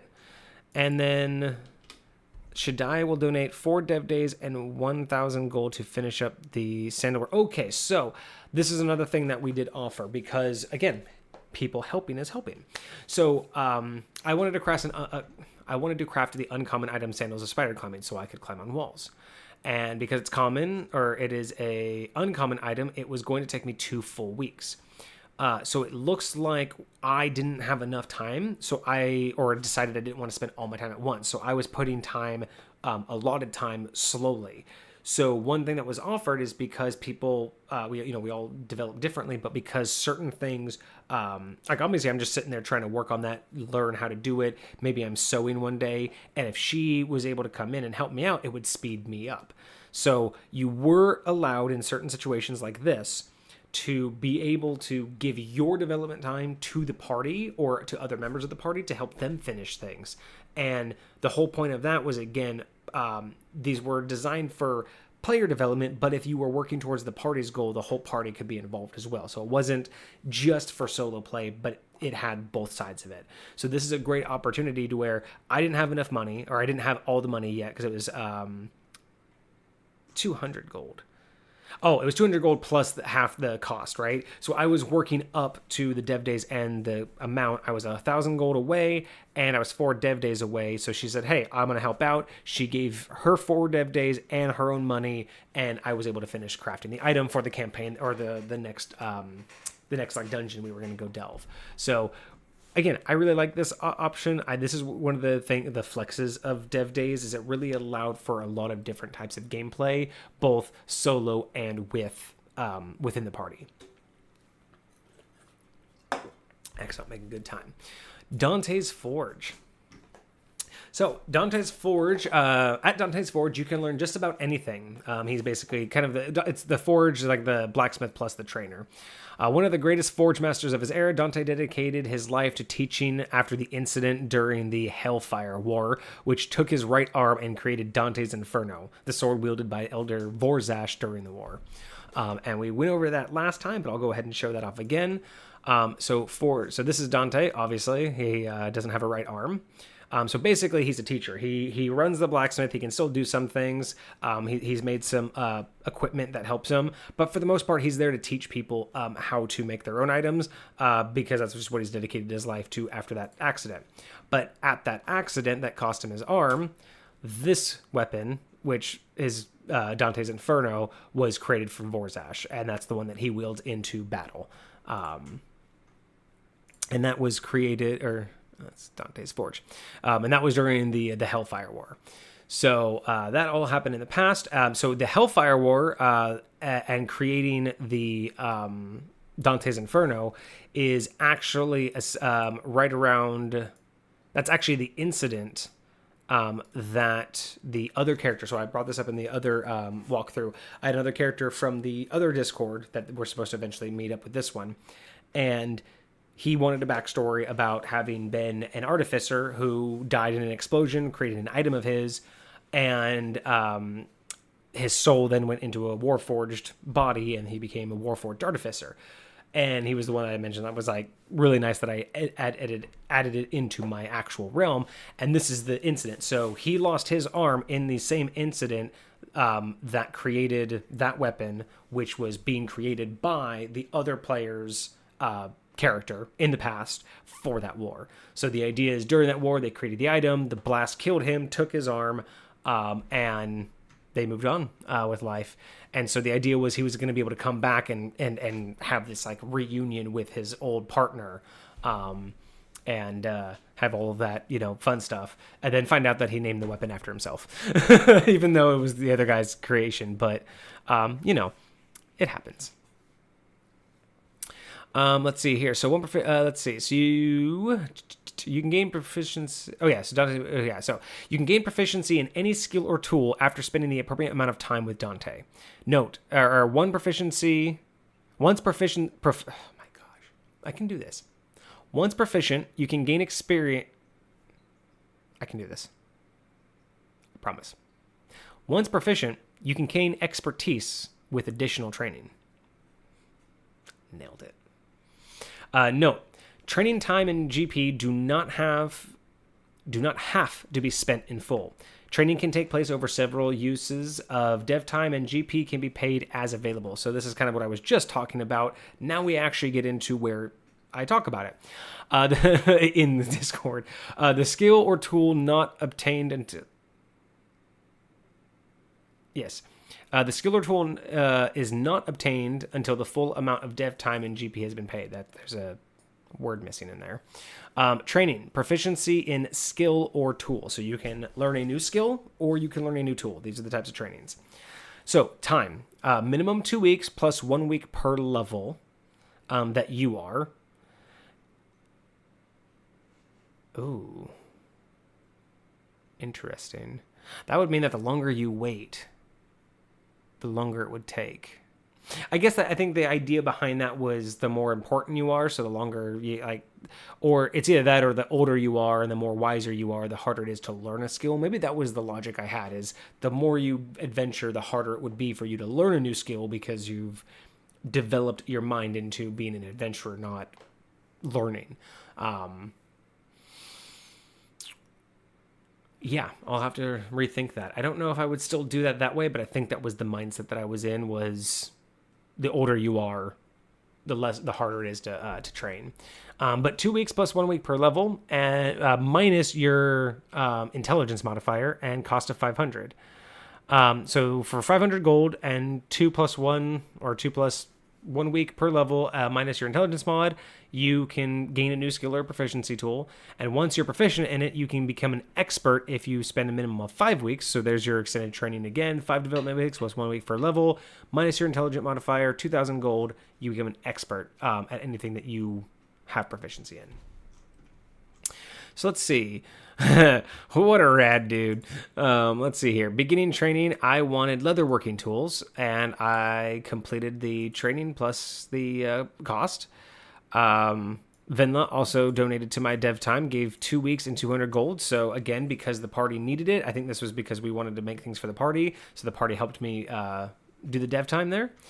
And then training, wanted to be proficient in shield because his character and his class wasn't. So and again, this is one of those opportunities where if you pick a class that didn't come with something, but you liked everything else, these are the things that were allowing the character development. So again, chose to be a particular class that did not have shield proficiency, but now he has it, and just really gets to change up the type of gameplay that we have. So I'm not against that. I don't know if I would say I encourage that a lot, because it just really depends on your gameplay, but it's really fun when characters can really customize beyond aftermarket stuff, just customize beyond what they got at the start. All right, excellent. Now, Camp Prison. This one should be pretty quick. So again, this was another one of those areas where they could come and not only RP, but would help develop the broader storyline, as well as create side quests, side locations that they wouldn't normally find. So the prison is where anyone taken alive during a raid is kept. So at any point, and they actually did this, we actually got to a point to where we found someone, captured him, essentially arrested him and brought him back. And now he's, it was the appraiser. We found him tied up somewhere when we raided places. And so we took him prisoner from someone else who had him prisoner. Now he's part of the settlement, but he's not a prisoner. He's actually part of the settlement now. So difference. Anyway, so if you want to take them alive, if you don't want to kill them during any kind of, and this is, I say raid, but this is basically for, the raid was basically for the in-story purposes, but it's for also the party too. If they ever wanted to bring, if they ever wanted to not kill people, this is how they would do it. So using dev time, you can perform any of the following on people that have been captured. So, out and about, they capture someone, they bring them back. At any point, they can come back here and spend some dev time. So they can question the person. Basically an interrogation. Using 1 week of dev time, you may gain information from the prisoner. They will know 1d4 pieces of information. Note, a prisoner may only be questioned once per topic. I think what that meant was that if I come in, like Noelle came in and asked them about, say, a settlement, and I spent a week of time and I got 1d4 questions about their settlement, that means that Darnass can't come in right after me and get 1d4 questions about their settlement. So it's not that in your 1d4 questions you only get 1 question per topic. It was 1 interrogation can only manage 1 topic. So Darnass would have to ask a different topic for his 1d4. But all my 1d4 could be about the same topic. I wasn't clear on that in the write-up, but that was the intent. Another action with using dev time is you can convert them. So using 1 week of development time, you can attempt to convert up to 1d10 prisoners to the settlement. They will become permanent members and thus increase the settlement's population. There's also a 5% chance 1 prisoner will become a reoccurring NPC. And again, I did not. These are people that they chose to bring in. They could just say, hey, we came across some farmers and we just said, you're coming with us or we kill you. And they could just brought in a whole bunch of farmers.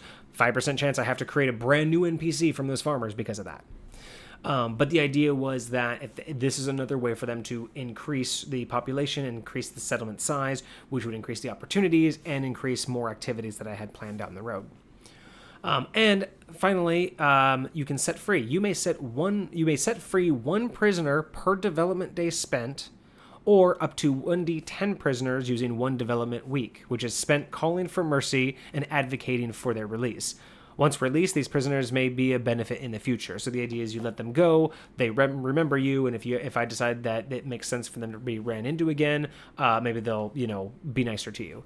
But the idea is, you spend your development time going around, talking to the right people, and advocating to get them set free for whatever reason. And again, that could be because you questioned them and they said, set me free and I'll take you somewhere. But whatever. The last option, torture. You can torture them. Spending development days torturing prisoners. So for every day spent, 5% chance per day stacked. So day 1, 5%, day 2, 10%, day 3, 15%, and so on. 5% chance per day stacked, spent to gain special knowledge, unavailable otherwise. So these are deep, dark secrets that it will only take the most out of them. Settlement reputation increases per day used. Like I said, it's not the greatest time in the world, but this does increase reputation. 5% chance per day stacked of killing the prisoner. So for every day that you spend torturing, trying to get that extra 5% information, you are also spending the same 5% stacking of killing them. You get extra reputation for the extra reputation increase for kills, but a 10% chance of punishment for killing the prisoner because, you don't get to make that call. You're not the judge and jury.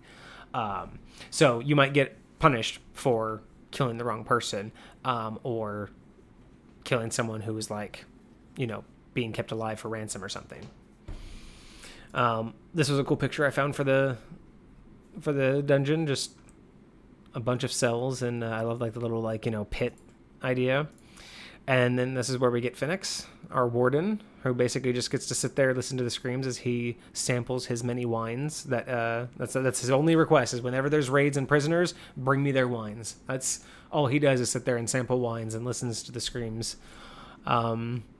And prisoners. Currently, no one's in the drunk tank. This could be player characters or NPCs. Holding bay. There are 7 human fishermen that I believe Darnas helped bring in. And then the POW, Jessup Kingsley, village foreman and land baron, human. Jessup Kingsley, I don't think anyone talked to him, but he was a pre-gen, like I put him in before they started. They didn't bring him in, but he was a village that they took over. He might have actually been No. The fishermen were from Darnas. He was from an area that got raided, and they captured him. And the idea was to get information about who his boss is, and they just were the party was supposed to have the opportunity to do that if they wanted. So because I had the examples up here of what you can do with prisoners, I wanted to have prisoners available, some to convert, some to question, and that was just kind of there for them to play with. But you could see no one did, so we can move on. The Hunt. Ooh, this one was fun. This one was fun to program. It took me a few trial and errors. So the hunt is the lifeblood of the settlement. Everyone needs to eat, and everyone is expected to do their part one way or the other. Those who want to provide for the many join the hunting party for this opportunity. Hunters also get the opportunity to have first choice on rare meats and pelts. So essentially, you go out, you bring a whole bunch of stuff back, and because you're part of the party, if you want first dibs, you can. Spend 1 week of development time hunting for the settlement. To participate in the hunt, use the command The Hunt and see what your hunting party comes across. You never know what you're going to find out there in the wild.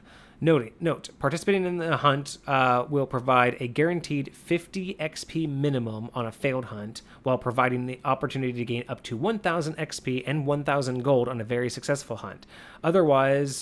Other rewards also await for unique hunts that may occur. Now, the reason why this one also gives at least a small amount of XP is, again, if everyone comes back from a campaign, everyone gets XP, and you're just there about to level up, this is a quick and easy way to get your free XP without having to go into the arena or do something crazy. You could just be like, I'm just going to do a command and maybe get some XP and level up. Totally fine. That's the whole point about it. You didn't need me to get your level up. You can just do the level up, and the game will do all of the pieces for you, and I don't even need to be there for it.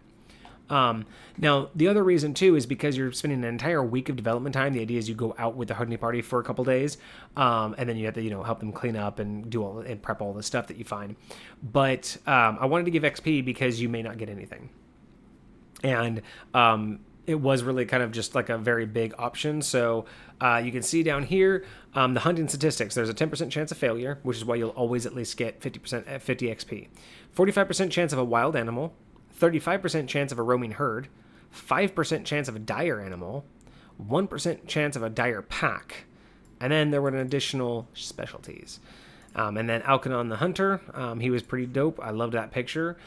So let's see if we can find a good copy of like what the hunt looks like.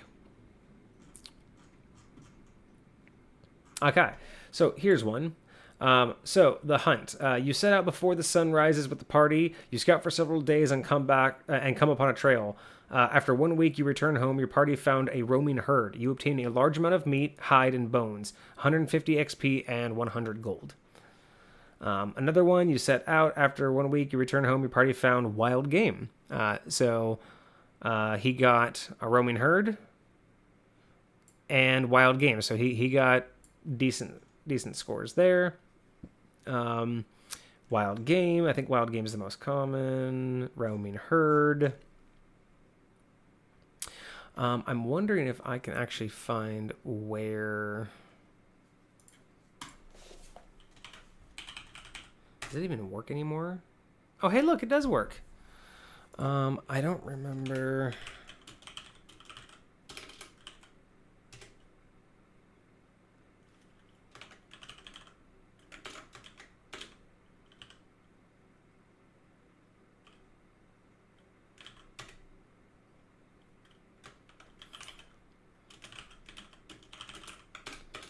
I don't even remember how to do this.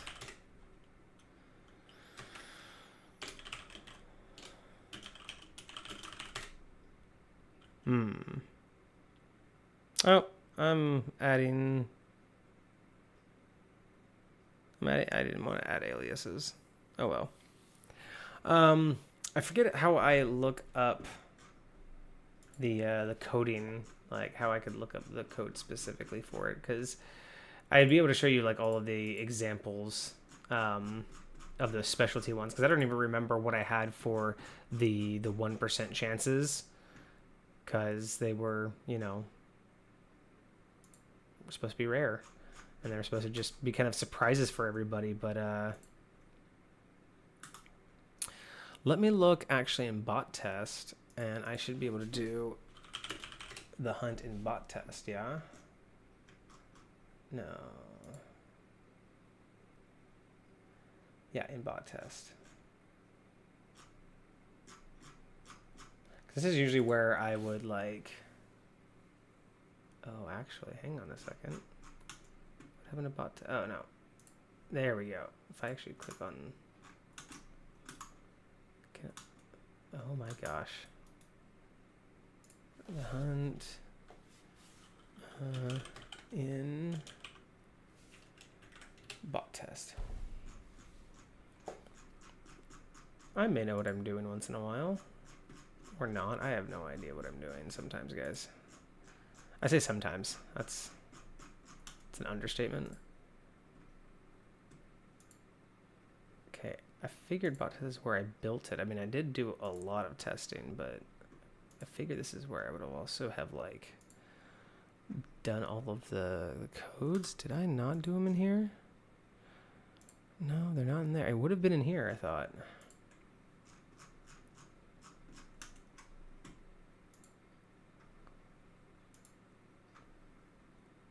It's a shame. I figured it would have been really nice to just like look at the code real quick, but it just doesn't want to show me anything about that. I don't even know what that was. Let me try one more.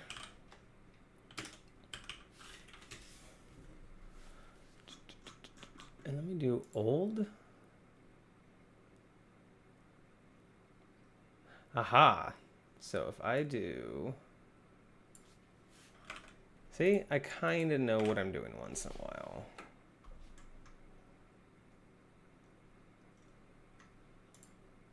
Boom, here we go. So now I should be able to decipher this. So the description, this is the code that is really interesting to me. That was kind of fun to just like learn all this. So server alias the hunt, embed title the hunt. So that's how you get all of that. This is me just testing out every piece I made. So you get the description. So you set up before the sun rises with the party. You scout for several days and come across a trail. After 1 week, you return home, and then you get the you call upon the roll for a 1d100. Your party found, and then you basically call to different options, and it's basically saying based off of this roll, you either get no game, the trail was lost. If S total, so if this S total is less than 11, you find wild game. Otherwise, you find wild herd, a dire wolf, a dire pack, a rare animal, a legendary animal, a neighboring village. So these are the 1+1% I was that were in the list of what they could have found. So I think we stopped at a dire pack or a rare animal. So the next would be a legendary animal. A neighboring village was a 1% chance. And again, the neighboring village would have opened up a whole new location for them to go and adventure on. Or an abandoned dungeon was another 1% chance. So again, open world options to just discover that they may or may not normally have found. And then these are the roles for what happens.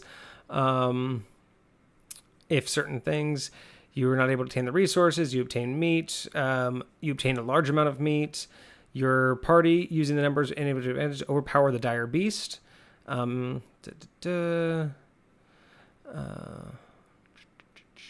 I don't think I didn't finish the other descriptions.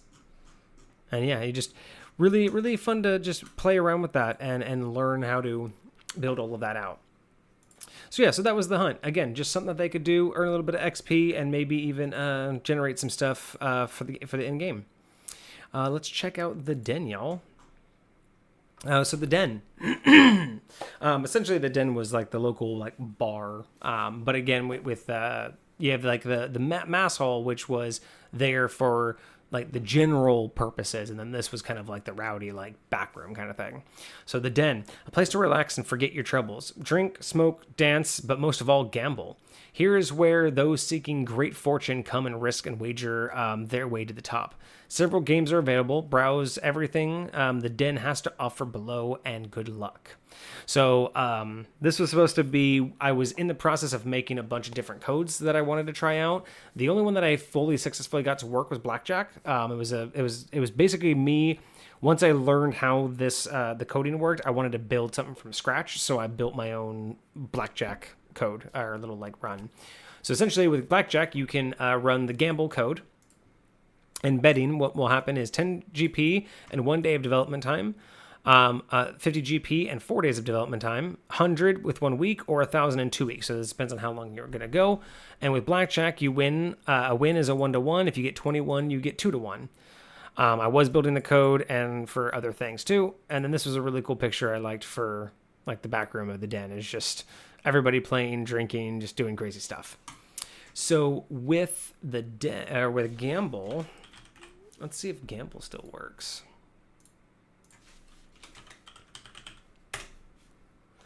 Hey, it still works, guys. Check that out. So it was a small little code, but it just basically says I wanted to play blackjack, so the Players Club. Dealer gets 26. I got 15, so I won. Let's try that again. And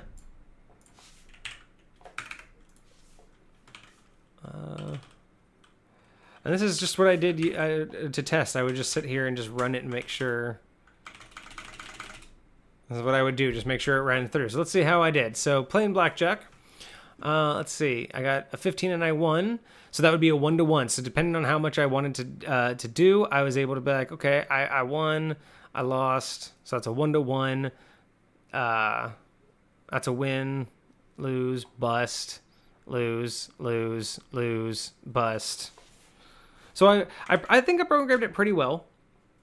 Now the only thing I wasn't able to program is things like this, where I busted, so it says I lost. But technically, if it was just me and the dealer, they would have busted first because they wouldn't have continued to flip.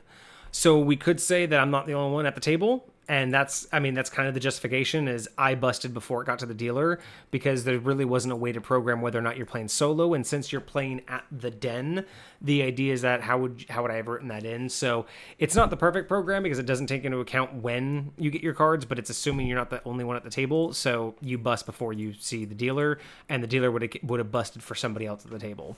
So bust. I'm trying to see what happens if it does blackjack. So bust, win, bust, lose. I don't know if I did anything like special for 21 or if it just says blackjack. I probably just make it say blackjack, but I wonder what the odds are. Oh, hey, look at that. Big win, 21. So that's what it says. So when you get 21, it says big win. And it's just 2-to-1. So let's look at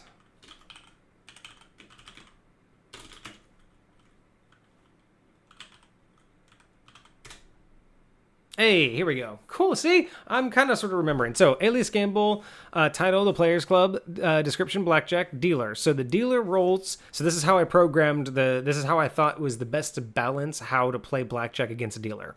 Looking at like stats and odds and just trying to do something very simple was the best way to do it instead of trying to write so much different. Like, this was the best way that I was able to do it with my limited knowledge. So the dealer rolls a 1d10 plus 16. That's it. So they roll a 1d10 plus 16. So their minimum is, so that's the logic, because the minimum that they have to roll without hitting, essentially, because again, they'll hit up on a 16. So for them to, a 1d10 plus 16 would mean that they would always get a minimum of 17. Because they would hit, yes, because you can't have less than a 16 because they will always hit up to a 17. So the idea is that 1d10 plus 16 meant that they will be able to have anything within the range of what they should justifiably be able to get. Because if they have a 16 and get a 10, then they can get a 26. and that was right in their realm. So 17 to 26 is all the dealer would ever be able to roll. I don't see why that's a problem. And again, trying to count cards and all of that wasn't going to work with this. So I think just kind of narrowing it down to that roll made perfect sense. And then for the player, you can get a 1d27 plus 2. Now, the idea was that the logic here, if I remember correctly, was that guarantees that the lowest you can start with is a 3, because you technically hold on a 3 if you wanted to. I don't know why you would. It'd be a stupid move, but you also are gambling. So, 1d27 plus 2 makes sense because it's the lowest you can possibly get is 3, which means the highest you can possibly get is 29, which would be hitting on a 19. And then you would get 29 because... Or wait, 1d27. So 27, plus 2 would be 29. Yeah, so the idea would be like... You're not the mindset is that your character's smart enough not to hit on a 20 or 21. So you wouldn't be allowed to hit on a 20 or 21.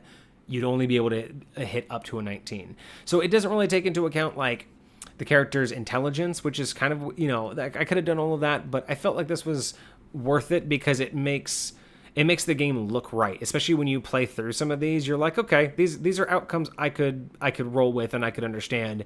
And if you get one that's really, really low, like I soft on a 9, well, it's like, well, guess what? The dealer automatically won. So that 9 didn't matter. Now, it would be weird if I had like a 4 and I lost, but hey, weird things happen when you're gambling.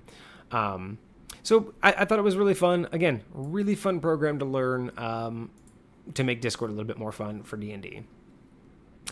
Now, last one. We are making excellent time. We are on the last one, the last activity, everyone. So here we go. The last activity, the bottle. This one was also really fun to conceptualize. Not so much to build, but to conceptualize. So hitting the bottle is not always the best decision, but sometimes it can be the most fun. Sometimes we want to add a little chaos into the mix. Sometimes we want to forget. Sometimes we want to let it go and see where things take us. And sometimes we just make mistakes. Whatever the reason, you have chosen to come here, the bottom of the bottle. I like this picture. Hard to see, but yeah, just someone behind a glass, someone looking like they're regretting their decisions, and just a bunch of people having fun. So the bottle is very simple. You have chosen to let fate take the reins and guide you on a week-long binge. So it's a 1-week development time, and you're going on a binger. Spend 1 development week and 7d6 gold, and that's just kind of the idea of the value of alcohol you've wasted, you've spent on all that. So basically a d6 worth of, you're going to drink a d6 worth of alcohol, a d6 gold worth of alcohol every day. It's a lot of alcohol. But the idea is that the better stuff is more pricey. So you begin consuming what you hope is your healthy tolerance and wonder if you will regret nothing. Use the command bottle in your result. And to see your result. So this was really fun to conceptualize because what are all the things that people could like get in trouble with, right? So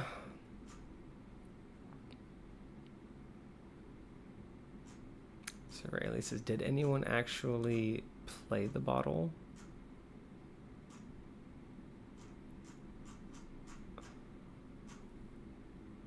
I wonder if bottle still works.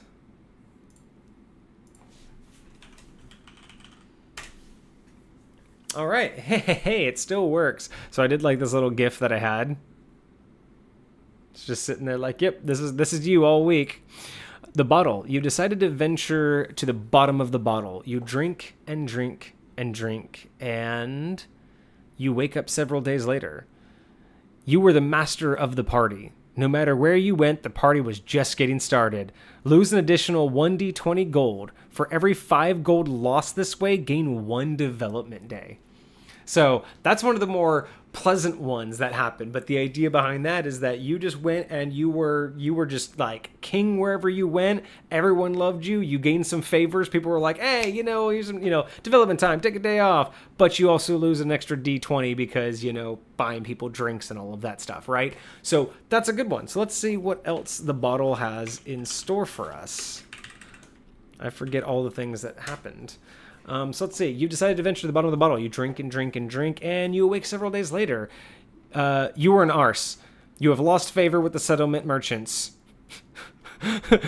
For you, their prices are marked up 25%. Yes, this can have devastating effects. So at this point, you went on such a binger. You probably did some like vandalism. You probably broke in some places. Maybe you like slept inside the shop or, threw up everywhere. But yeah, at this point, until you decide to venture and do something, you have to now do something, because every shop now makes you charge 25% more. Not the party, just you. So you would have to do something in order to go fix these. I loved that. I forgot I did that. Blah, blah, blah. You wake several days later. You were the standard town drunk. Everyone needs to escape sometime. So nothing happened. You were the standard town drunk. Everyone saw you just drinking your problems away. No one bugged you. You didn't bug anybody. Life is fine. You awake several days later. You were a helpful town drunk. Gain 2d6 GP. So you may have gained your gold back, because at this point, you were so helpful when you were drunk that people paid you. Let's see. You awake several days later. You were worse than the town drunk. Lose an additional 2d6 GP or next available coin if you're already broke. So yeah, you were worse than the town drunk. You were just sloppy drunk. Just always drunk everywhere. You were the friendly town drunk. You were a friendly town drunk. Gain 1d6. I'm glad that we're getting all of these. It's so crazy that this is actually like going through all of them. So you weren't an amazing, helpful town drunk, but you were friendly, and maybe, you were passed up on the side and you greeted someone and they threw some money at you because they thought, you were homeless. Or, let's face it, you're in the settlement, so they know who you are and they know what's going on, so they're helping you out. Let's see. You wake several days. Oh my God, we're getting all of them. You were a pest. You received a 25 GP fine for disturbing the peace and indecent exposure. Alternatively, you may spend 5 development days, except at the school. Oh, so the idea is that, yeah, basically it's like you can go spend 5 development days under like not arrest, but community service. 5 days of community service or 25 GP for disturbing the peace and indecent exposure. Oh, we are getting all of them. This is great. You wake up and say you were intolerable. You insulted half the settlement, challenged a random fighter in the pit to a duel, and you received a 10 GP fine but have no idea why. So this one I remember was really interesting, because that means I got to choose one of the fighters in the pit, and basically they were always ready to fight you. Like, the idea was that you challenged them, they accepted, and so they would always seek you out. It was just a role play option, but especially if they went into the arena, that fight would have been a little bit more spicy because of it. Again, another one. You were unforgettable. You have gained 1 favor. Favors can be exchanged for information, a 20% discount at a shop, or a 10% discount on activities. So in this sense, because he was unforgettable, you can gain 1 favor. So this is basically just like a hold. And at any point, you can say, hey, I want to use this favor. Can this person tell me this piece of information for free? Like if they're saying, hey, I'll, pay me and I'll make it worth your while. They can use this favor inside the settlement. Or they can go to a shop and get an automatic 20% discount on anything they're purchasing. Or they can get a 10% discount on an activity that might cost. An activity would be like going to the healer. They can use the favor to get a 10% discount on the healer. And that's just a free option whenever they wanted it. Let's see. You were the master of the party. You were the life of the party. You gained favor with the scholar and members of the shrine. You have a one-time 10% discount for each of them. I did so much on this one. That's amazing. So this one was really cool. You're the life of the party. So the scholar and the shrine. So 10% discount, one time each. Let's see. You were a menace. You were in jail and will lose 2 development weeks unless rescued. If you are not rescued, roll for punishment. What? Did I have a punishment one that I don't remember? The tavern. Shove.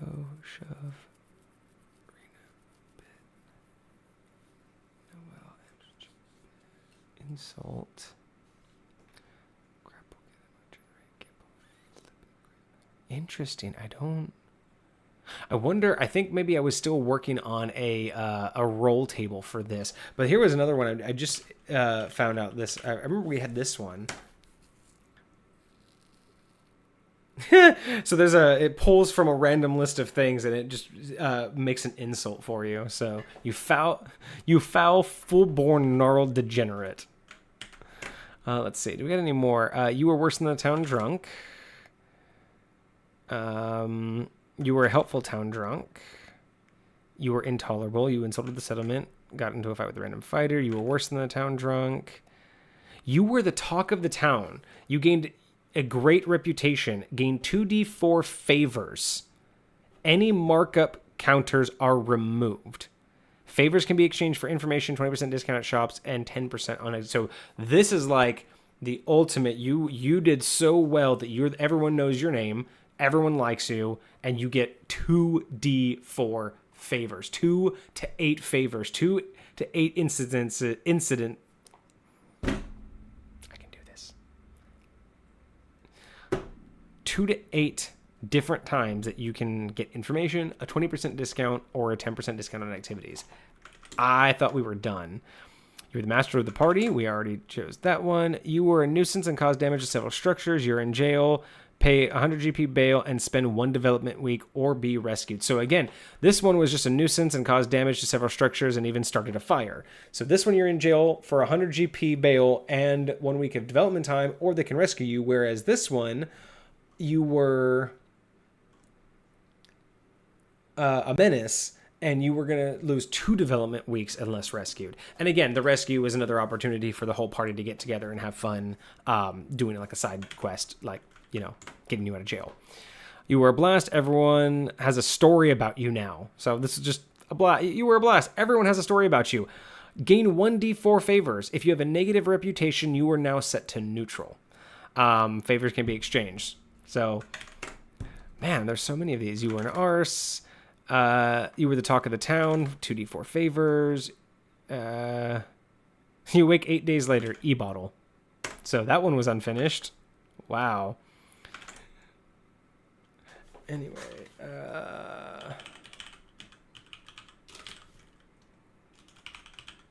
so let's see.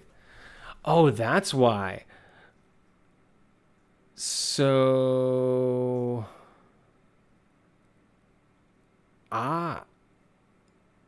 oh, that's right. So there was an alternate thing that you can do with this. So not only can you write, like you saw before in my codes, where you can write everything out in the code and say, hey, like, here's the phrases, the quotes that I want it to have. There was another option where you can get this. So this gvar, this variable, is a location it's calling to. So I was able to go onto the website and basically use an Excel sheet and write all of these out, all of these different things. And instead of having it all in here, I could basically say, hey, go call to this list and roll this dice, and based off of that list, give me all of these. So that's why this is very small, but I'm able to just pull all of these. That's probably why this e-bottle is there. It's probably a missed call. You were an arse. They were missed. Yeah, so I think we've finally got all of them. Doesn't look like we have anything crazy going. You were master of the party. You were the life of the party. Oh, here's another one. You were an arse. You have lost favor with Melta, Quinn, and the merchants. For you, their prices are now double. Scholar in the Shrine, gave 1d4 favors. So I had quite a bit, and I think I tried to mix it up to where you would have issues with different people. Or have favor with other people. You were disruptive and caused damage to the bar. You have received a 50 GP fine. Alternatively, you may spend 1 development week, essentially, for repairs. We aren't done. We have not got all. You were unforgettable. You have gained 1 favor. You were a standard town drunk. Everyone needs to escape sometimes.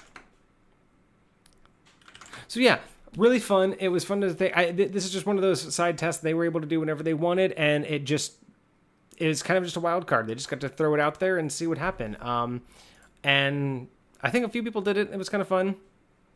But that is it. We have done everything. Let me see if I can pull up just for a few more options, because I don't know how many of you were here when I mentioned that we have the deck. We had the deck of many, and I don't know how many of you are familiar with it or have seen it. But the fun part of which is it? Is it deck? Yep, it's just deck.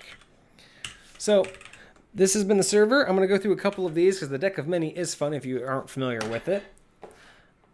Oh no, the deck of many doesn't work anymore.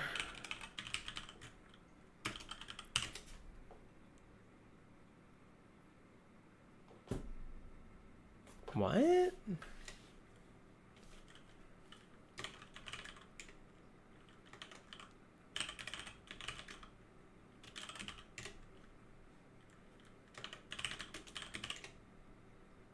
Ah, there we are.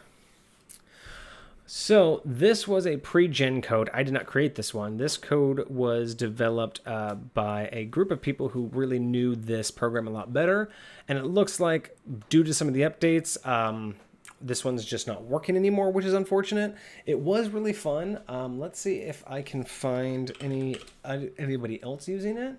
Because it was pretty fun when we were messing around with it. That was the test bit, log bin.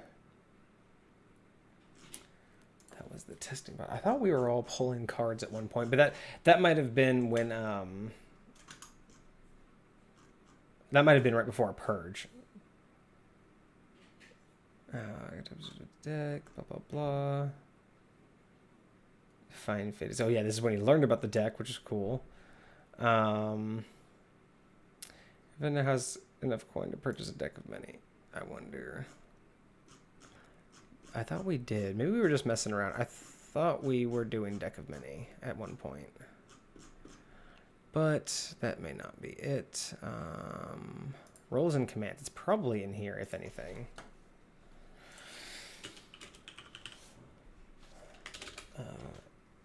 In roles and commands, we're going to check out. Nope.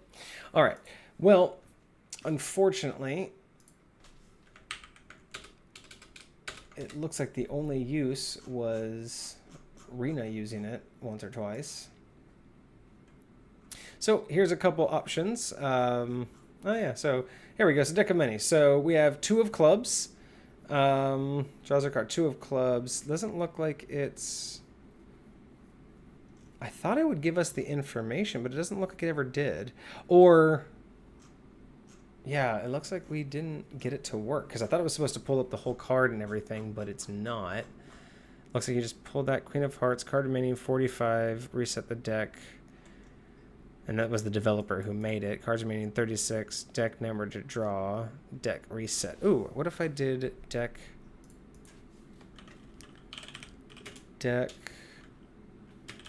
reset,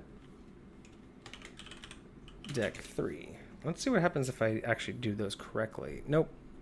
So deck is just not working anymore. Well, if you don't know what the deck of many is, I highly suggest you go look it up. It's a lot of fun.